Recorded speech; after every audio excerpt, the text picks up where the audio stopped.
আসসালামু আলাইকুম।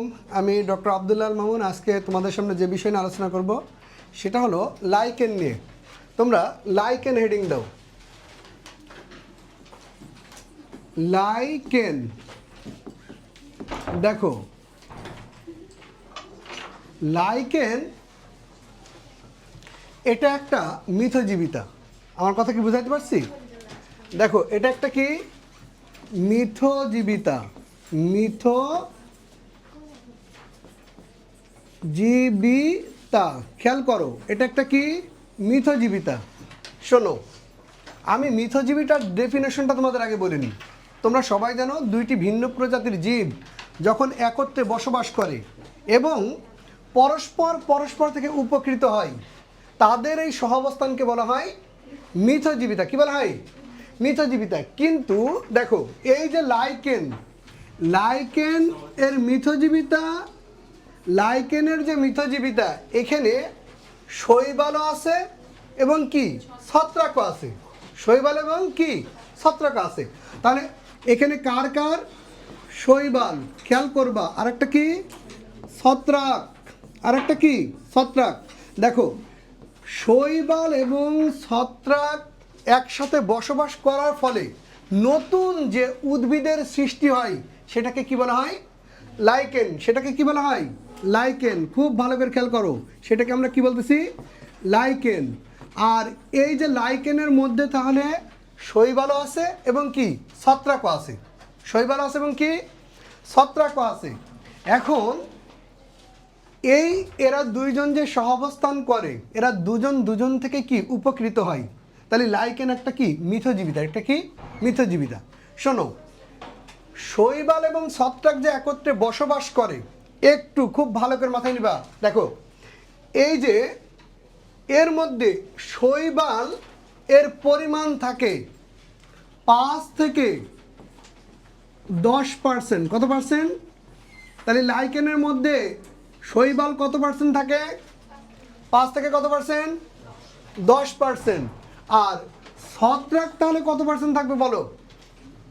ছত্রাক কত পার্সেন্ট থাকবে বলো? তাহলে 90 থেকে কত পার্সেন্ট? 90 থেকে 95% থাকে হলো ছত্রাক। এবং এখানে অনেকগুলো কথাবার্তা আছে। আর লাইকেনকে বলা হয় শৈবাল তুল্য ছত্রাক। কি বলা হয়? শৈবাল তুল্য ছত্রাক। এখানে কে বেশি উপকৃত হয়, কে কম উপকৃত হয়, কিভাবে উপকৃত হয়, এ টু জেড আমরা শিখবো। হ্যাঁ, দেখো আমাদের শেখার জন্য প্রথমে যে কাজটা করতে হবে সেটা হলো এই লাইকেনের চিত্র অঙ্কন করতে হবে। তোমরা সুন্দর করে আমার সাথে সাথে চিত্র অঙ্কন করো, ইনশাল্লাহ এখনই পড়া হয়ে যাবে। দেখো তাহলে আমি এই পাশে একটু রেখে দিই। দেখো লাইকেনের যে চিত্রটা, এই লাইকেনের চিত্রের মধ্যে আমাদের সকল এমসিকিউ এবং অন্যান্য বৈশিষ্ট্য সব কিছু শিখতে হবে। দেখো তাহলে লাইকেনের চিত্রের প্রথম অংশে দেখো, এই যে দেখো এই যে অংশটা খেয়াল করো, এই যে অংশ, এটা সব থেকে নিচের যে অংশ, এই অংশটা, এটা লাইকেনের নিচের অংশ। এটা একটা অংশ। দেখো এর মধ্যে অনেকগুলো হাইফা থাকে। আর তোমরা জানো যে হাইফা মানেটা কি? ছত্রাকের সুতা আকৃতির অংশগুলোকে কি বলা হয়? হাইফা। এবং হাইফার নিচেই শিকড়ের মতো কিছু অংশ থাকে। শিকড়ের মতো কিছু অংশ থাকে, এগুলোকে বলা হয় রাইজাইন। এগুলোকে বলা হয় রাইজাইন। এবং এর উপরে দেখো, এর উপরে আরও কিছু অংশ এখানে থাকে। যেমন দেখো এখান থেকে এই পর্যন্তই দিলাম। দেখো এই যে দেখো এই একটা অংশ, এগুলো কিন্তু হাইফা। হ্যাঁ, এগুলো কি হাইফা। এই যে দেখো এগুলোও হাইফা। তাহলে অনেকগুলো, কিন্তু এই জায়গায় দেখো অনেকটা হাইফাগুলো অনেকটা ফাঁকা ফাঁকা আছে। এই যে দেখো অনেকগুলো ফাঁকা ফাঁকা আছে। হ্যাঁ, এই যে দেখো এগুলো ফাঁকা ফাঁকা আছে। তোমাদের কাছে যদি সবুজ কালি থাকে তাহলে এখন একটু সবুজ কালি ব্যবহার করবা, ঠিক আছে? কারণ শৈবালকে বোঝানোর জন্য আমরা একটু ভিন্ন কালি ইউজ করব, সবুজ কালি। হ্যাঁ, দেখো এর উপরের অংশে থাকে হলো শৈবাল। এর উপরের অংশে কি থাকে? শৈবাল থাকে। এই জন্য এই স্তরের একটা নামও আছে আলাদা। এই স্তরকে বলা হয় শৈবাল স্তর। কি বলা হয়? শৈবাল স্তর। আর তোমরা তো জানো শৈবাল কি এককোষী, তাই না বলো? এবং এরা বর্ণময়, অর্থাৎ এরা সবুজ বর্ণের, নিজের খাদ্য নিজে উৎপাদন করতে পারে। কিন্তু ছত্রাক কি ক্লোরোপ্লাস্ট আছে? ক্লোরোপ্লাস্ট নাই, তাহলে এরা নিজের খাদ্য নিজে উৎপাদন করতে পারে না। আমরা মূল কথায় আসবো। দেখো, এর উপরের অংশে আর একটা পাতলা স্তর থাকে। এর উপরের অংশের একটা কি পাতলা স্তর থাকে, পাতলা স্তর। এই পাতলা স্তরটা কিছুটা পিচ্ছিল জাতীয় হয়ে থাকে। তার পিছনে একটা কারণ আছে, এখানে একটা রাসায়নিক পদার্থ আছে। হ্যাঁ, দেখো তাহলে উপরে কি পাতলা স্তর, উপরে কি পাতলা স্তর। দেখো এটা একটা লাইকেনের চিত্র। এই চিত্র দিয়ে তোমার সকল এমসিকিউ বুঝতে হবে। দেখো লাইকেন, হ্যাঁ লাইকেনের চিত্র এটা, তোমরা দ্রুত এঁকে নাও। হ্যাঁ, কার চিত্র? লাইকেনের। তাহলে এর মধ্যে কে কে আছে বলো? শৈবাল আছে আর কি ছত্রাক আছে। তা এই লাইকেনের মধ্যে এটাকে 4টা অংশে ভাগ করেছে। কয়টা? 4টা অংশে ভাগ করেছে। দেখো একবারে নিচের যে অংশ, খেয়াল করবা, একবারে নিচের যে অংশ, এই অংশটাকে বলা হয় নিম্ন কর্টেক্স। কি বলা হয়? নিম্ন কর্টেক্স। খেয়াল করবা, নিম্ন কর্টেক্স। এগুলো গঠিত হয় হলো হাইফা দ্বারা। কি দ্বারা? আর ছত্রাকের প্রতিটা শাখাকে তোমরা জানো যে কি বলা হয়? হাইফা। আর বহুবচনে কি? হাইফি। তাহলে এখানে কি হাইফা কি একটা নাকি অনেকগুলো একসাথে তোমার মানে জটিল আকারে অবস্থান করতেছে? জটিল আকারে অবস্থান করতেছে না? আর এই অংশটাকেই বলা হয় নিম্ন কর্টেক্স। ক্লিয়ার? এবং দেখো নিম্ন কর্টেক্স থেকে মানে মূলের ন্যায় যে অংশগুলো বের হয়েছে এগুলোকে বলা হয় রাইজাইন। এগুলোকে কি বলা হয়? রাইজাইন। এগুলোকে কি বলা হয়? রাইজাইন। শোনো, এই রাইজাইনের কাজ হলো এরা পরিবেশ থেকে অথবা পোষক দেহ থেকে শোষণ প্রক্রিয়ায় খাদ্য গ্রহণ করে। কোন প্রক্রিয়ায়? শোষণ প্রক্রিয়ায় খাদ্য গ্রহণ করে। সেটা পরিবেশ থেকেও হতে পারে, আবার কি পোষক দেহ থেকেও হতে পারে। তাহলে এদের কাজ হলো এরা কি করে? শোষণ প্রক্রিয়ার মাধ্যমে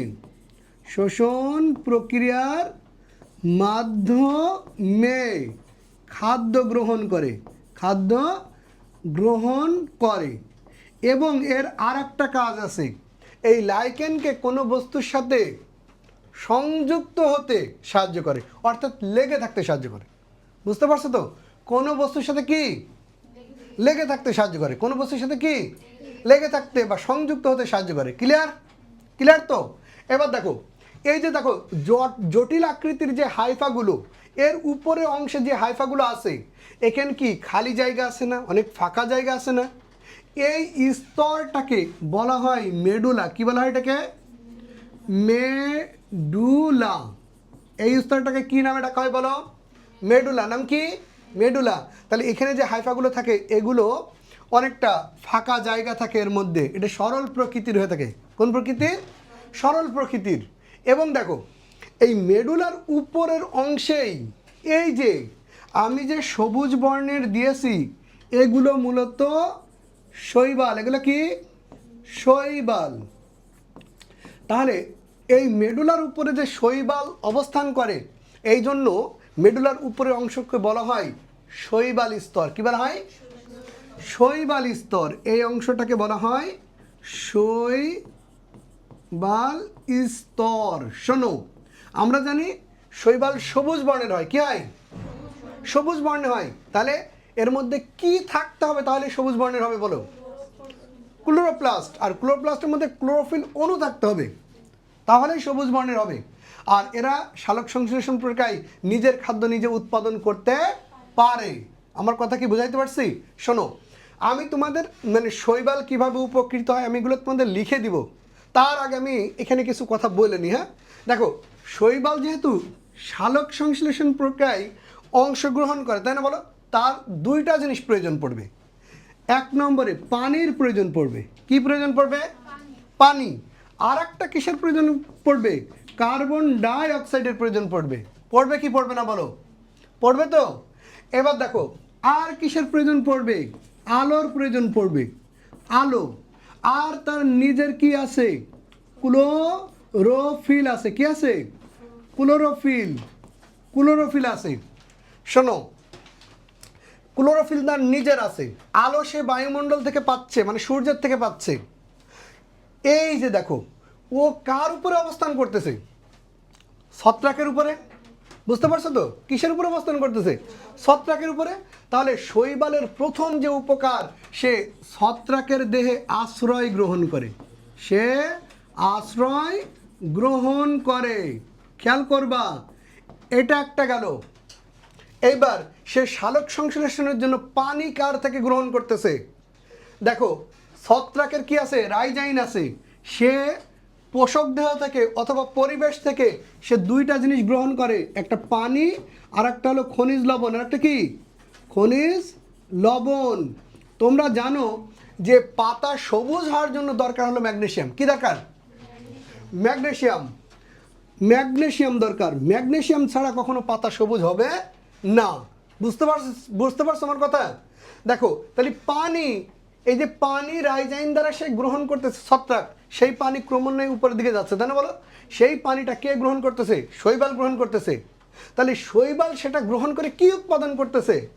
কি উৎপাদন করতেছে?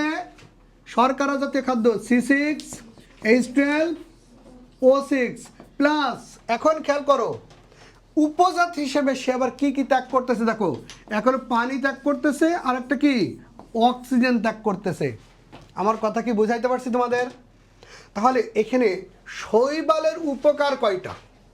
শৈবালের প্রথম উপকার, সে ছত্রাকের দেহে কি পাচ্ছে? আশ্রয় গ্রহণ করতেছে।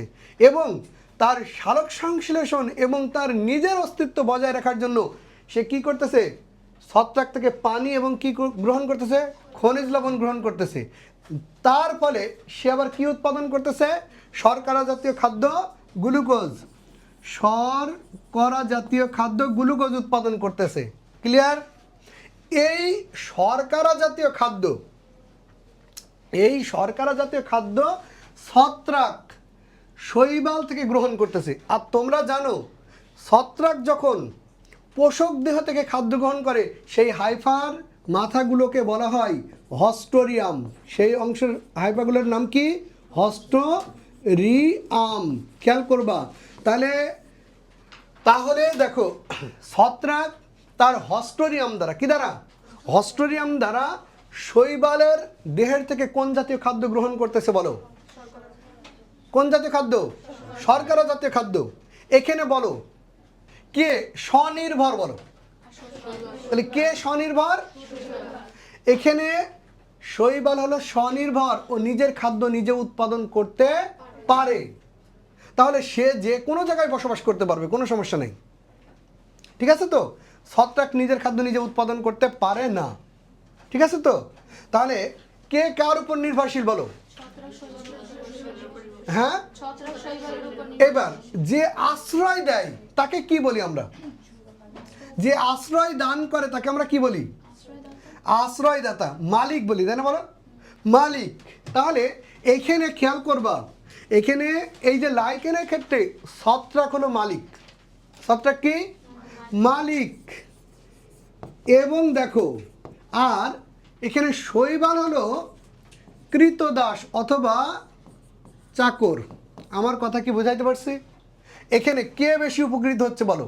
অনেকবার পরীক্ষা এসেছে, কে বেশি উপকৃত হয়? এখানে শৈবাল বেশি উপকৃত হয় নাকি ছত্রাক বেশি উপকৃত হয়? ছত্রাক। তাহলে আমরা জানি যে ছত্রাক নিজের খাদ্য নিজে উৎপাদন করতে পারে না। ঠিক আছে? শৈবাল যে খাদ্য উৎপাদন করে সেই খাদ্যগুলো সে গ্রহণ করে। ঠিক আছে তো? তাহলে এই ক্ষেত্রে কে বেশি উপকৃত হয়? ছত্রাক বেশি উপকৃত হয়। ঠিক আছে? এবং শৈবাল কম উপকৃত হয়, তারপরেও তো দুইজনই উপকৃত হচ্ছে, এই জন্য এটাকে বলা হয় মিথজীবিতা। কি বলা হয়? মিথজীবিতা। পারবা না ইনশাল্লাহ? আর কে মালিক, কে কৃতদাস এখানে? শৈবাল। শৈবাল মালিক, নো নেভার। ছত্রাক মালিক আর শৈবাল হলো কৃতদাস। তোমাকে বুঝতে হবে যে আশ্রয় দিতেছে কে? আশ্রয় কে দিতেছে? ছত্রাক আশ্রয় দিতেছে, আর শৈবাল কি? আশ্রয় গ্রহণ করতেছে। তাহলে ছত্রাক এখানে মালিক আর শৈবাল কি? কৃতদাস। এবং মানে মালিককে সে খাদ্য উৎপাদন করেও তাকে প্রদান করতেছে। ক্লিয়ার পর্যন্ত? এইবার দেখো, এই শৈবাল স্তরের উপরে আর একটা পাতলা স্তর আছে না, এটাকে বলা হয় ঊর্ধ্ব কর্টেক্স। এখানে এটাকে কি বলা হয়? ঊর্ধ্ব, এটাকে বলা হয় ঊর্ধ্ব কর্টেক্স। কর্টেক্স। দেখো, এই ঊর্ধ্ব কর্টেক্সের মধ্যে একটা রাসায়নিক পদার্থ থাকে যেটার নাম হলো মিউসিলেস। নাম কি? তাহলে এই ঊর্ধ্ব কর্টেক্সের এখানে কি থাকে? মিউসিলেস। মিউসিলেস নামক রাসায়নিক উপাদান থাকে, এবং এইটা অনেকটা পিচ্ছিল হয়ে থাকে। কি হয়ে থাকে? পিচ্ছিল হয়ে থাকে। এই জন্য লাইকেনগুলো পিচ্ছিল হতে পারে। দেখো, আমি তোমাদের আর একবার বললে ইনশাল্লাহ তোমাদের লাইকেনের গঠন নিয়ে আর কোনো সমস্যা হবে না, এবং এমসিকিউ নিয়েও কোনো সমস্যা হবে না আশা করা যায়। দেখো, তাহলে প্রথম যে কথা, লাইকেন কোন কোন উদ্ভিদের সমন্বয়ে গঠিত হয়েছে? শৈবাল এবং কি? ছত্রাক। এবং এটা এক ধরনের কি? মিথজীবিতা। এর মধ্যে আমরা জানি যে ছত্রাকের পরিমাণ কত পার্সেন্ট থাকে? 90 থেকে কত? 95%। আর শৈবালের পরিমাণ কত পার্সেন্ট? 5 থেকে কয় পার্সেন্ট? 10%। আমার কথা কি বুঝাইতে পারছি? এবং এই লাইকেনের ক্ষেত্রে নিচের দিকে হাইফাগুলো যে জড়াজড়ি করে অবস্থান করে, এটাকে বলা হয় নিম্ন কর্টেক্স। আর নিম্ন কর্টেক্সের সাথে যে মূলের মতো অংশগুলো থাকে তাকে বলা হয় রাইজাইন। এই রাইজাইন দিয়ে তারা পোষক দেহ অথবা পরিবেশ থেকে খাদ্য গ্রহণ করে। কোন প্রক্রিয়ায়? শোষণ প্রক্রিয়ায়। কোন প্রক্রিয়ায়? শোষণ প্রক্রিয়ায়। এবং পানি এবং খনিজ লবণও তারা গ্রহণ করে। এবং নিম্ন কর্টেক্সের উপরে যে হাইফাগুলো, এগুলো সরল প্রকৃতির হয়ে থাকে, এগুলোকে বলা হয় মেডুলা। কি বলা হয়?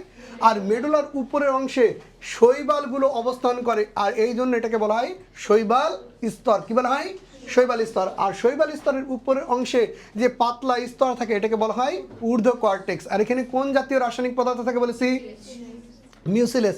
যার কারণে এটা পিচ্ছিল জাতীয় হতে পারে। তাহলে দেখো, আমি আর একবার বলি, ইনশাল্লাহ তোমাদের হয়ে যাবে। খেয়াল করো, এখানে শৈবালের উপকারিতা 1 নম্বরে সে কি করতেছে? আশ্রয় গ্রহণ করতেছে। ক্লিয়ার পর্যন্ত? এবং ছত্রাক থেকে পানি এবং খনিজ লবণ কি করতেছে? গ্রহণ করতেছে। আমার কথা বুঝতে পারছো? এবং ছত্রাকের কি উপকারিতা? ছত্রাক দেখো, শৈবাল দেখো, শৈবাল যে শর্করা জাতীয় খাদ্য উৎপাদন করে, সেই শর্করা জাতীয় খাদ্য কে গ্রহণ করে? ছত্রাক গ্রহণ করে। ঠিক আছে তো? এবং আশ্রয়ের উপর ভিত্তি করে এখানে ছত্রাক হচ্ছে কি? মালিক, আর শৈবাল কি? কৃতদাস বা চাকর। কিন্তু কে মানে নির্ভরশীল নয়? কে নির্ভরশীল নয়? শৈবাল কারোর উপর নির্ভরশীল নয়। বুঝতে পারছো তো? নিজে কি করতে পারে বলো? খাদ্য উৎপাদন করতে পারে। এই জন্য বলা হয় যে ছত্রাক এখানে কি বেশি পরিমাণে কি উপকৃত হয়। ক্লিয়ার পর্যন্ত? কারণ আমরা জানি যে ছত্রাক হলো পরভোজী, আর শৈবাল কি? স্বভোজী। যে নিজের খাদ্য নিজে উৎপাদন করতে পারে, তা তো কার উপর নির্ভরশীল হওয়ার কোনো প্রয়োজন হবে না। আর ছত্রাক যেহেতু নিজের খাদ্য নিজে উৎপাদন করতে পারে না, এই জন্য ও কার উপর নির্ভরশীল? শৈবালের উপর নির্ভরশীল। ক্লিয়ার পর্যন্ত? ঠিক আছে। দেখো, এই যে দেখো, এই চিত্রটাই আমি এঁকেছি। আমার কথা বুঝছো তো? তাহলে এই চিত্রটা ঊর্ধ্ব কর্টেক্স, তারপর কি শৈবাল স্তর, মেডুলা, তারপরে কি নিম্ন কর্টেক্স। দেখো তো, এখানে হাইফাগুলো খুব কি জড়াজড়ি করে অবস্থান করতেছে না? আর এখানে কি ফাঁকা ফাঁকা না বলো তো? ঠিক আছে। আর এর সাথে কি রয়েছে? রাইজাইন রয়েছে। কি রয়েছে? রাইজাইন রয়েছে। দেখো, এখানে তোমাদের যেটা মনে রাখতে হবে সেটা হলো লাইকেনের গুরুত্ব। লাইকেনের গুরুত্বের মধ্যে দেখো, প্রথমে কি আছে? উপকারিতা। কি আছে? এখানে একটা কথা লেখা আছে, দেখো, মরুস ক্রমাগমন, তাই না? বলো, মরু অঞ্চলে যেখানে অন্য কোনো জীব জন্মাতে পারে না, তেমন জায়গায় লাইকেন জন্মায় এবং ধীর গতিতে মাটি গঠন করতে কি করে? সাহায্য করে। ঠিক আছে। এবং সেখানে লাইকেনের মৃতদেহ অবশেষ থেকে হিউমাস গঠিত হয়। কি গঠিত হয়? হিউমাস মানে তোমরা তো জানো, জৈব উপাদান। কি উপাদান? জৈব উপাদান, যা মাটিতে পরবর্তীতে পুষ্টি ভাণ্ডার হিসেবে কি অবস্থান করে। শেষ। এবার দেখো, মানুষের খাদ্য হিসেবে লাইকেনিন, মানুষের খাদ্য হিসেবে কি? লাইকেনিন। লাইকেনিন নামক এক প্রকার কার্বোহাইড্রেট থাকে। কি থাকে? কার্বোহাইড্রেট। এই কার্বোহাইড্রেট থাকার কারণে খাদ্যের অভাব আছে, তারা লাইকেন খেয়েও কি বেঁচে থাকতে পারবে।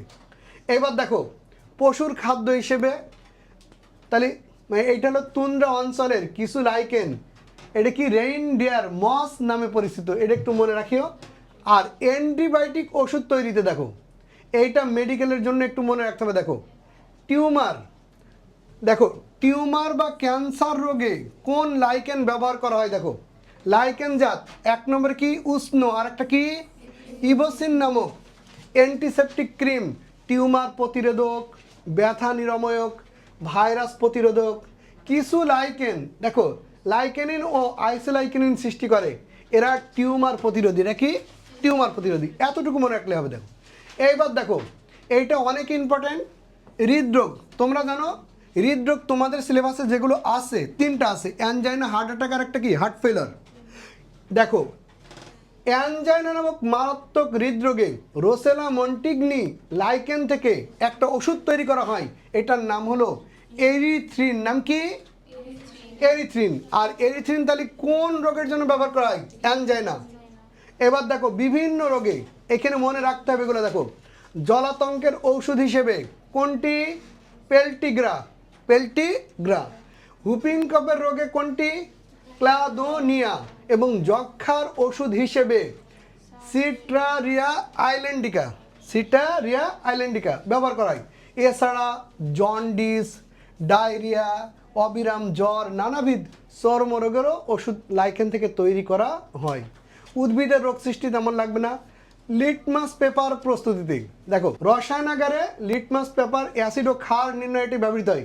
রোসেলা মন্টিগনি এবং কি ল্যাসেলিয়া লাইকেন থেকে নির্গত রাসায়নিক উপাদানই লিটমাস পেপার তৈরিতে ব্যবহার করা হয়। এখান থেকে শোনো, অপকারী দিক এমন মানে এর তেমন কোনো কিছু নাই, এগুলো জাস্ট একবার রিডিং পড়বা। দেখো লাইকেনের পরিবেশীয় গুরুত্ব লাগবে না তেমন। হ্যাঁ, যেগুলো ছত্রাকের গুরুত্ব সেগুলোই লাইকেনের গুরুত্ব। আমার কথা বুঝছো?